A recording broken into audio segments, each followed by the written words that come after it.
Class में आपका स्वागत है। नमस्कार, गुड मॉर्निंग। मैं पढ़ा रहा हूँ आप लोगों को विज्ञान कक्षा 10 की कुमार मित्तल की बुक है आप लोगों को जो पढ़ाई जा रही है। अध्याय आपके पास है 12, उसका नाम है विद्युत इलेक्ट्रिसिटी का मैंने फर्स्ट वीडियो आप लोगों को अपलोड किया था, मतलब बताया था, पढ़ाया था। उसमें की डिस्क्रिप्शन पे आप लोगों को लिंक है, आप लोग देख सकते हैं। डिस्क्रिप्शन पे लिंक आप लोगों को मिल जाएगी। जो बुक है जो आप लोगों को क्या पढ़ा रहे हैं हम, क्या कुमार मित्तल की किताब है।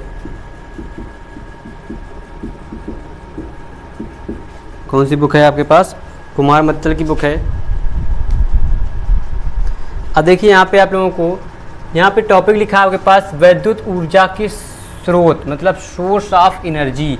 एनर्जी के कितने सोर्स होते हैं? एनर्जी कम से कम आपके पास 8 से 10 सोर्स होते हैं। बहुत जगह से हम एनर्जी प्राप्त कर सकते हैं, बहुत जगह से हम क्या ऊर्जा ले सकते हैं, मिल सकती है, हम उसको निकाल सकते हैं। तो आप लोगों को सोर्स ऑफ एनर्जी के बारे में बताएंगे। आपके पास ऊर्जा कहाँ से मिलती है, किस प्रकार से मिलती है, जिस सारी चीज़ें आपको बताई जाएंगी। तो ये बताने से पहले आप लोगों से क्या, वीडियो को लाइक कर दिए, चैनल को सब्सक्राइब कर लीजिए और बेल आइकन को भी दबा दीजिएगा अगर पहली बार आप लोग देखें तो देखते हैं। और आप लोग जो देख रहे हैं कंटिन्यूसली उनको क्या वीडियो को लाइक करना है और वीडियो को शेयर करना है। जल्दी से जल्दी आप लोग शेयर कर दीजिए। फिर बताते हैं आपको विद्युत ऊर्जा के स्रोत, ऊर्जा के कारण, ऊर्जा, सारी चीज़ें आपको बताई जाएंगी। अरे देखिए आपको यहाँ पे चार्ट आपका बन जाएगा। ऊर्जा के स्रोत में क्या होता है? ऊर्जा के स्रोत में फर्स्ट नंबर पे होती है हमारे पास ऊर्जा। क्या होती है हमारे पास? एक होती है हमारे पास पवन ऊर्जा। पवन ऊर्जा होती है, जिसको बोलते हैं विंड एनर्जी। दूसरा आपके पास होता है हमारे पास क्या? जल ऊर्जा। जल ऊर्जा इसको बोलते हैं वाटर एनर्जी। ठीक। और 3 नंबर पे होता है हमारे पास सौर ऊर्जा, जो आपके पास सूरज से मिलती है। सौर ऊर्जा इसको बोलते हैं क्या? Solar energy. और जो 4 नंबर पे होता है वो हमारे पास होता है, 4 नंबर में एक होती है हमारे पास नाभिकीय एनर्जी। नाभिकीय ऊर्जा जिसको बोलते हैं न्यूक्लियर एनर्जी। और आपके पास जो 5 नंबर में होता है वो होता है हमारे पास रासायनिक ऊर्जा। एक होती है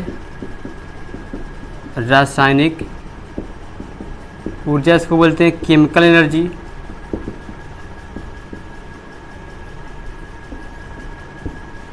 पांच तो जो हो गया आपके पास जनरली। अब इन्हीं के अंदर और होते हैं हमारे पास। 6 नंबर में होता है हमारे पास, 6 में आपके होता है पीजो। एक होती है पीजो एनर्जी, पीजो विद्युत स्रोत ऊर्जा, जिसको बोलते हैं पीजो विद्युत ऊर्जा। Piezo electric energy. ठीक। फिर हमारे पास एक होता है आपके पास 7 नंबर में होता है, 7 नंबर में होता है हमारा क्या? ऊष्मीय ऊर्जा। एक ऊष्मीय ऊर्जा भी होती है हमारे पास, जो ऊष्मा से होती है, जिसको बोलते हैं हीट एनर्जी। क्या होता है? हीट एनर्जी होता है। और एक होता है हमारे पास क्या आगे 7 नंबर में, 6, 7 तो 8 नंबर में होता है हमारे पास प्रकाशिक एनर्जी होती है। प्रकाशिक ऊर्जा इसको बोलते हैं फोटो एनर्जी। ठीक है। फिर एक होती है आपके पास आगे, यहीं पे आ जाएगा 9 नंबर पे, इसको बोलते हैं यांत्रिक ऊर्जा। क्या बोलते हैं? यांत्रिक ऊर्जा। तो आप लोग इसको इतना नोट कीजिए, फिर आगे बताते हैं आपको क्या होता है और। ठीक है। तो ये हो गया आपके पास 9। अब आपको एक 10वां यहाँ पे लिख देते हैं आपको, 10 नंबर इसको बोलते हैं यांत्रिक, 9 नंबर वहाँ लिख चुके हैं, 9 नंबर में आपको लिखी नहीं है। यांत्रिक ऊर्जा इसको बोलते हैं आपको क्या? यांत्रिक ऊर्जा की इंग्लिश होती है मैकेनिकल एनर्जी। यहाँ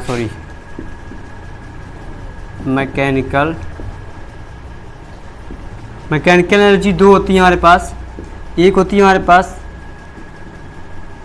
वैद्युत जनित और एक होती है हमारे पास वैद्युत डायनमो। ठीक, और वैद्युत जनित एक होती है इलेक्ट्रिक एसी, इलेक्ट्रिक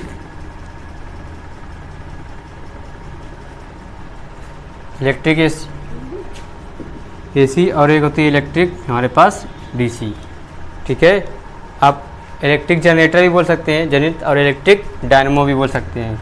ठीक है, यहाँ पे एसी और डीसी का काम होता है इस पर। तो इलेक्ट्रिक जिसको बोलते हैं जनरेटर, इसको बोलते हैं डायनमो। ठीक, तो ये हमारे पास ऊर्जा होती है, कितनी प्रकार हो गए आपके पास, 9 प्रकार से हम ऊर्जा को प्राप्त कर सकते हैं। ठीक है, तो आपके पास हो गई कितने प्रकार की ऊर्जा हो गई, 9 प्रकार की ऊर्जा हो गई। तो इस ऊर्जा के स्रोत को, इसी को कहते हैं क्या, सोर्स ऑफ एनर्जी। इन जगहों से हम क्या ऊर्जा को प्राप्त कर सकते हैं, इनसे हम ऊर्जा ले सकते हैं, इनसे हम ऊर्जा का अध्ययन कर सकते हैं। पावर एनर्जी आप लोग जानते हैं क्या होता है, हमारे पास हवा चलती है, उससे हमें क्या एनर्जी मिलती है। आप लोग देखेंगे बहुत बड़े बड़े क्या होते हैं, फैन लगे होते हैं टावर की तरीके ऊपर से, फिर जो चलती है तो उससे हमें एनर्जी कन्वर्ट होती है। जन एनर्जी वाटर पे हमारी टर्बाइंस लगी होती है, टर्बाइन से हम ऊर्जा को कन्वर्ट कर लेते हैं। सौर ऊर्जा मतलब सोलर पैनल देखे होंगे आप लोग, ज़्यादातर आप लोग सोलर पैनल का यूज हो रहा है, वो होती है। ठीक, एक ना आपकी न्यूक्लियर एनर्जी, मतलब एक न्यूक्लियर से होती है, हमारे पास एनर्जी मिलती है न्यूक्लियर से, उससे होती है। फिर एक होती है हमारे पास रासायनिक, मतलब केमिकल एनर्जी, केमिकल्स डाल के हम बहुत सारे, जैसे गोबर, आप लोग देखे होंगे गोबर गैस प्लांट से क्या कहते हैं एनर्जी मिलती है, या गोबर पे केमिकल्स डाल के पहले आप लोग लाइट जलाते थे तो गोबर को बड़े बोतलों में काट के सिल डाल के फिर उस पर खाद, नमक, कई सारी चीज़ें डालते थे, तो केमिकल डालते थे ना, वो इस सारी चीज़ों से उससे मिल जाता था। फिर पीजो विद्युत, एक पीजो इलेक्ट्रिक एनर्जी होती है जो हमारे क्या पीजो होता है, उससे हमें मिलती है, पीजोमीटर से। उसमें हीट एनर्जी, मतलब एक ऊष्मा भी होती है। ऊष्मीय एनर्जी ऊर्जा क्या होती है, जो हमें पास गर्मियों में जो ऊष्मा से भी एनर्जी, जैसे क्या आप लोग क्या देखिएगा, बहुत सारा आप एग्जांपल देखें, कोई चीज़ पक रही हो, उस पर प्लेट रखी हो तो उसमें ऊष्मा उत्पन्न होती है। ऊष्मा से उचकने की वजह से क्या वो कितनी ताकत लगाओ लेकिन बाद में वो झेल देता है, तो वही हमारी ऊष्मा, मतलब क्या होता है, ड्यू से भी हमें एनर्जी मिल जाती है। तो ऊष्मा हीट, मतलब क्या, जहाँ पे हीटिंग ज़्यादा होती है वहाँ पे भी ऊष्मा में मिल जाती है, ऊष्मा से एनर्जी मिलती है। फिर प्रकाशिक एनर्जी, फोटो एनर्जी होती है, एक प्रकाश वैद्युत भी होता है, उससे प्रकाश से भी हमें क्या एनर्जी मिलती है। फिर होता है प्रकाश यांत्रिक ऊर्जा के मैकेनिकल एनर्जी जो होती है, इलेक्ट्रिक जनरेटर होता है, इलेक्ट्रिक डायनमो होता है, ये 2 प्रकार का होता है। तो आप लोग जब पाई चार्ट बना लीजिए, क्योंकि अगर आप लोग से पूछ लिया जाए कि वैद्युत ऊर्जा कितने तरीके से प्राप्त कर सकते हैं, तो आप बता सकते हैं ऊर्जा हम 9 तरीके से प्राप्त कर सकते हैं। ओके, बनाइए इसको, फिर आगे बढ़ते हैं। आपके पास आएगा विभव, जिसको बोलते हैं विभव, वैद्युत विभव या विभवांतर, वो टॉपिक आपको पढ़ाएंगे।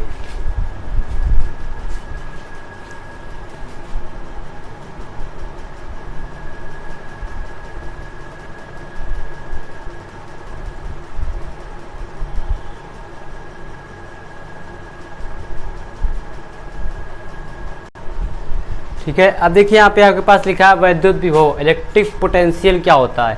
आपको डिफिनेशन हम पहले बताते हैं, क्योंकि मैं ऐसे ही बताऊंगा और वैसे भी लिखा हुआ है आपके पास, देख भी सकते हैं।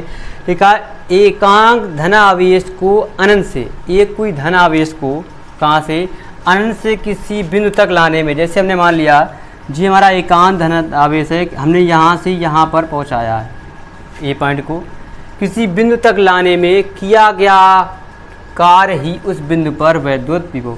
अब हमको यहाँ से यहाँ तक को लाने पर हमें कोई वर्क किए W कार्य, ठीक, और यहाँ से यहाँ तक आने में हमें पास समय भी लगा होगा, T लगा होगा ना।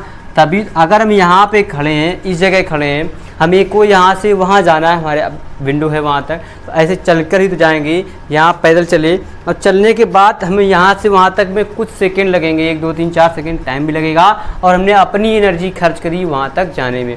तो एकांक धनावेश को अनंत से किसी बिंदु तक लाने में किया गया कार्य ही उस बिंदु पर वैद्युत विभव कहलाता है। समझ पाए।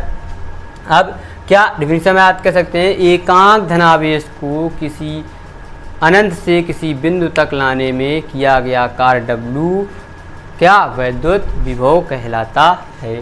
जैसे यदि Q कूलाम आवेश को, यहाँ से कितने आवेश को लेके जा रहे हैं हम, Q कूलाम आवेश को अनंत से किसी बिंदु तक लाने में W जूल कार्य किया गया, जाए तो उस बिंदु का, अब यहाँ पे हमारे पास कार W हो गया, समय के साथ साथ हमारे पास चार्जेस भी आ जाएंगे, Q हम आवेश, कितना आवेश, Q आवेश लेके जाएंगे, तो हमारे पास जो विभव होता है इसे किससे यहाँ पर लिख सकते हो, इसे कैपिटल V से प्रदर्शित करते हैं।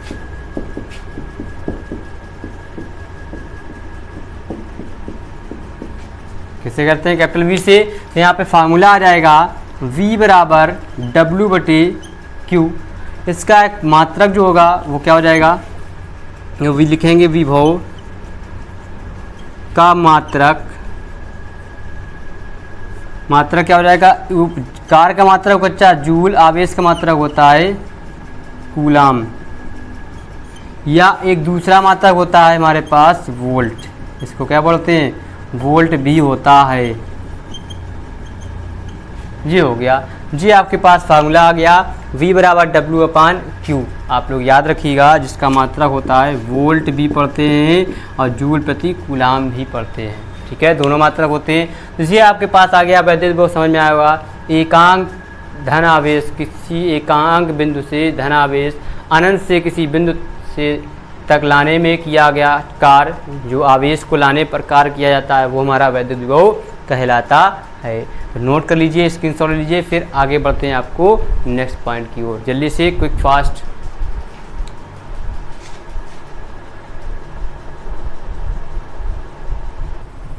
अब देखिए यहाँ पे आपके पास आ गया क्या, विभव।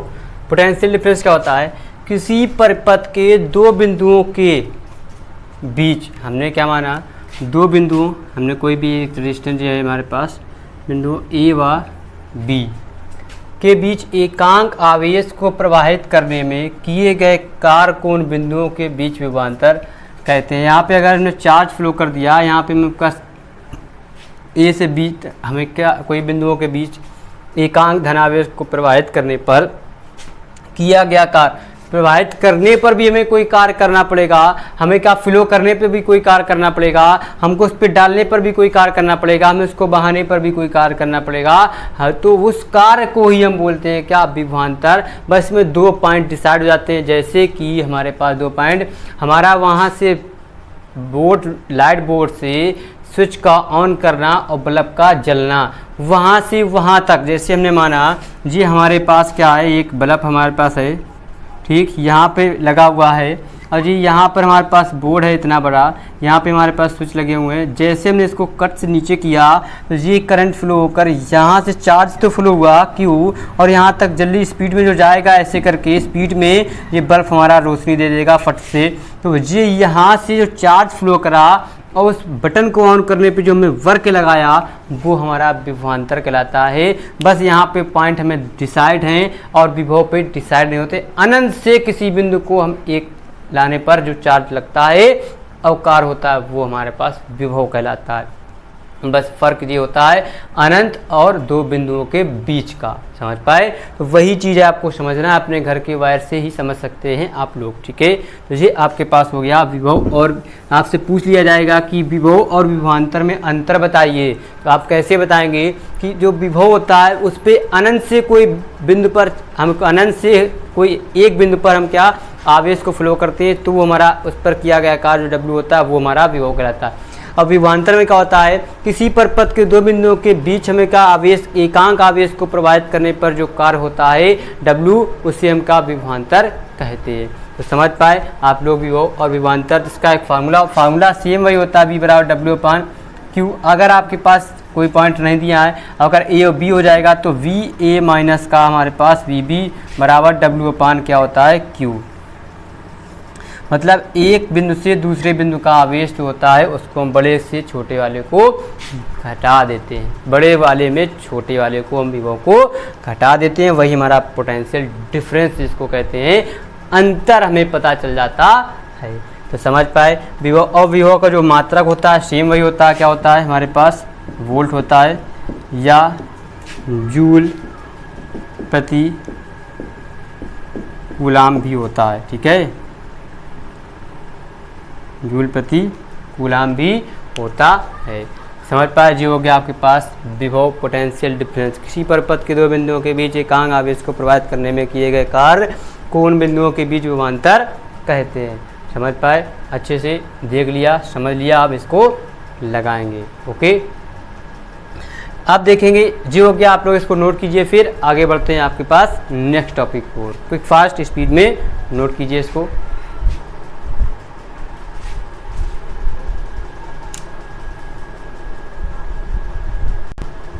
ठीक है, तो ये हो गया आपके क्लास का विभवांतर कंप्लीट हो गया।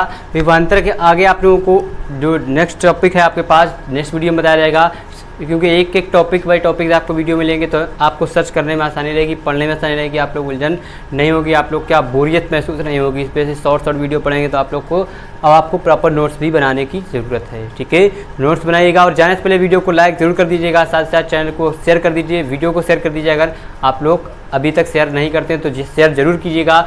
ये हमारी आपसे क्या विनती भी है या रिक्वेस्ट मान लीजिए, क्योंकि आप लोग वीडियो को शेयर नहीं करते हैं, आप लोग वीडियो को लाइक नहीं करते हैं, देखने के बाद आप लोग चले जाते हैं। क्योंकि आप लोग थोड़ी मेहनत करेंगे हमारे लिए तो अपना ग्रुप है जो है फैमिली है क्या थोड़ी और बड़ी हो जाएगी, थोड़ी और बड़ी हो जाएगी, थोड़ी और बड़ी हो जाएगी। तो जितनी बड़ी होगी उतना ही अच्छी, उतनी ही जल्दी आप लोग स्मार्ट बोर्ड्स में भी पढ़ने को स्टार्ट हो जाएंगे। तो कल फिर मिलेंगे। नमस्कार, बाय बाय, टाटा।